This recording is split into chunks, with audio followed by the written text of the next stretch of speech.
நண்பர்கள் அனைவருக்கும் வணக்கம். நான் உங்க சக்திவேல். இது சக்தி விலாகர் சேனல். நான் இன்னைக்கு ரொம்பவும் சக்தி வாய்ந்த ஒரு சிவன் ஆலயத்துக்கு தான் வந்திருக்கேன். இந்த சிவ ஆலயத்துல அப்படி என்னதான் சக்தி இருக்குன்னு பார்க்கலாம் வாங்க. இப்போ நீங்கள் பார்க்குற இந்த ரோடு பார்த்தீங்கன்னா பூந்தமல்லி ஹைவே. நான் இப்போ சென்னையில் மதுரை வாயிலுக்கும் பக்கத்தில் இருக்கிற வானகரம்ங்கிற ஊரில் அருள் பாதிக்கிற காசி விஸ்வநாதரை தாங்க தரிசிக்க வந்திருக்கேன். இந்த கோவில் கட்டப்பட்ட இந்த இடத்துல ராமர் வாழ்ந்த காலத்தில் இந்த இடம் ரொம்பவும் பிரசித்தி பெற்றதாக இருந்திருக்கு.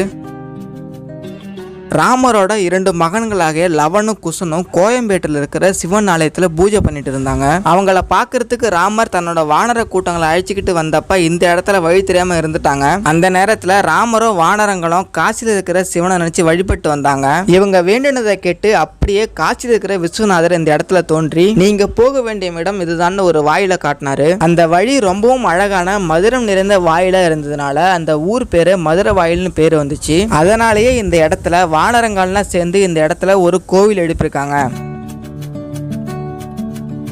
இந்த கோவிலை வச்சு தாங்க இந்த ஊர் பேரே இருந்திருக்கு. வானர் பிளஸ் நகரம்னு இருந்திருக்கு. அது காலப்போக்கில் வானகரம்னு மாறி இருக்கு.